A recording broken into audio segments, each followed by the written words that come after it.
2020 সালে ফ্যাসিবাদী শক্তির দোসর এই চট্টগ্রামের অবৈধ দখলদার নওফেল বাহিনী আলেম সমাজকে চট্টগ্রামের মাটিতে অবাঞ্ছিত ঘোষণা করবার পায়তারা চালিয়েছিল।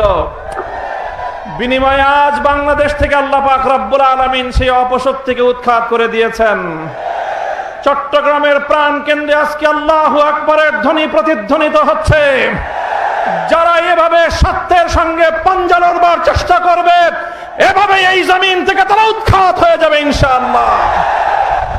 আমি স্মরণ করছি, এই চট্টগ্রামের মাটি থেকে আল্লাহর পয়গম্বরের ইজ্জতের হেফাজতের যে আজান উচ্চারিত হয়েছিল, শাইখুল ইসলাম আল্লামা শাহ আহমদ শফির কণ্ঠে 2013 সালের শাপলা চত্বরে বাংলার দামাল সন্তানেরা রক্ত দিয়ে ফ্যাসিবাদের বিরুদ্ধে সংগ্রামের ভিত রচনা করেছিল।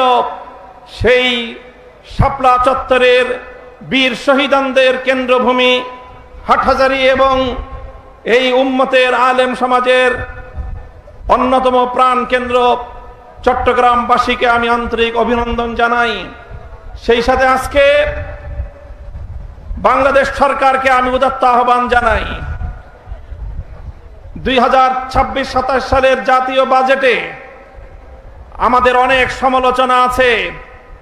আমরা আমাদের সমালোচনাগুলোকে যথাযথ যৌক্তিক ভাষায় সংসদে এবং রাজপথে আমরা উত্থাপন করছি এবং করেই যাব। আমরা যৌক্তিক ভাষায় আমাদের কথা বলবো, আপনাদের ভালো কাজগুলোকে আমরা সমর্থন দেব এবং তার প্রশংসা করব।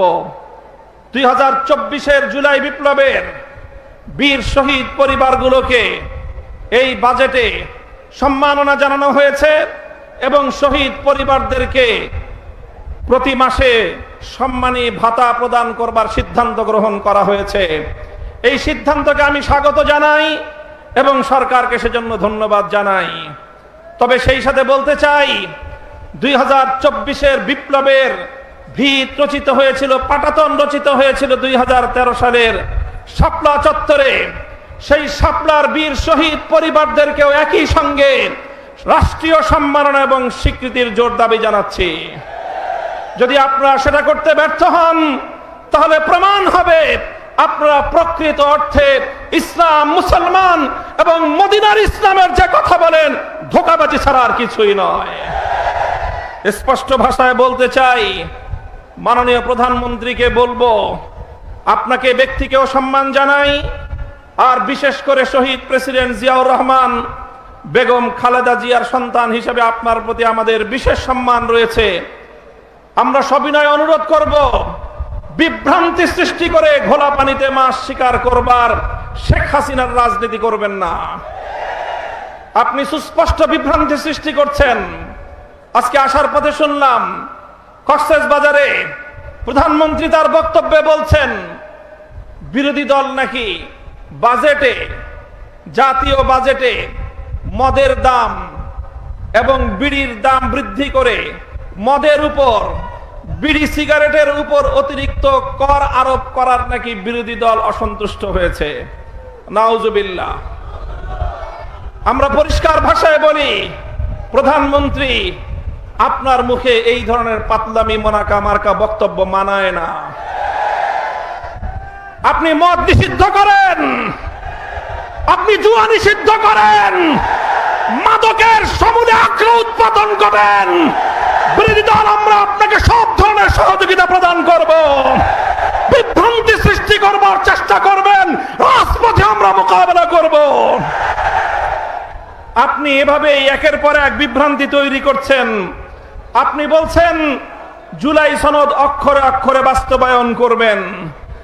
আপনি জুলাই সনদকে বাস্তবায়ন করবেন না, আপনারা আপনাদের নোট অফ ডিসেন্ট বাস্তবায়নের মাধ্যমে একদলীয় বাকশালী শাসন কায়েম করবার চেষ্টা করেন।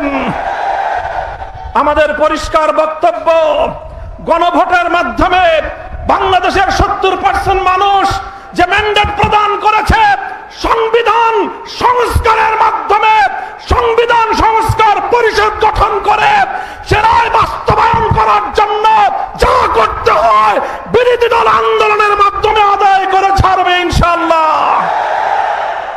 সংগ্রামী সাথী ও বন্ধুগণ, আমার সর্বশেষ বক্তব্যের পয়েন্ট হলো, যে আধিপত্যবাদের বিরুদ্ধে, যে দিল্লির দাসত্ব এবং গোলামীর শৃঙ্খলকে ভেঙে 2024 সালের জুলাই যোদ্ধারা বাংলার মাটিতে নতুন স্বাধীনতার সূর্য ছিনিয়ে এনেছে, আজ বাংলাদেশের দুর্বল পররাষ্ট্রনীতির কারণে আবার সেই স্বাধীনতার সূর্য বাংলার আকাশ থেকে অস্তমিত যাওয়ার উপক্রম হয়েছে।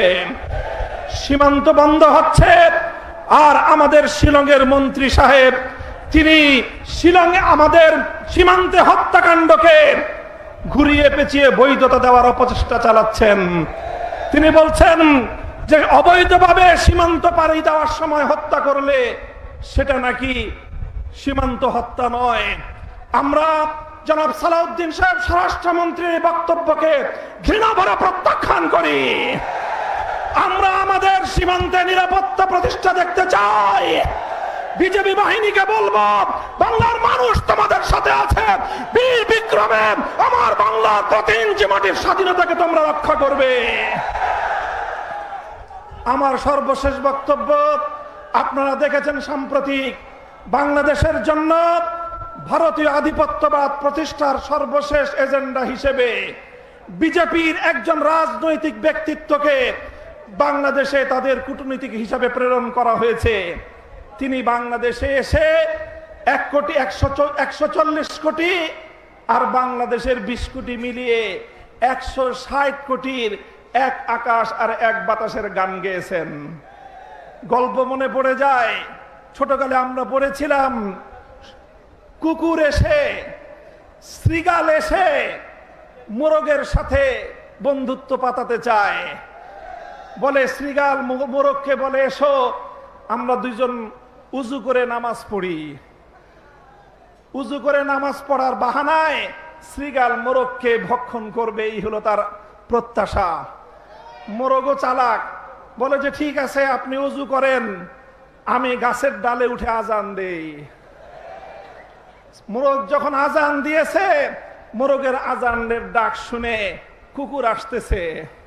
এবার শৃগাল পালায়, বলে যে ইমাম সাহেব নামাজ পড়বেন না? কয় না, আমার উজু ছুটে গেছে, আমি উজু করে আসি। আসেন, 140 কোটি আর 120 কোটির শুধু খাদির নয়, অখণ্ড ভারত প্রতিষ্ঠার আপনাদের স্বপ্নকে আমরা দিবা স্বপ্নে পরিণত করে দেব। কেন শুধু ভারত আর বাংলাদেশের খাতির মরতে চান?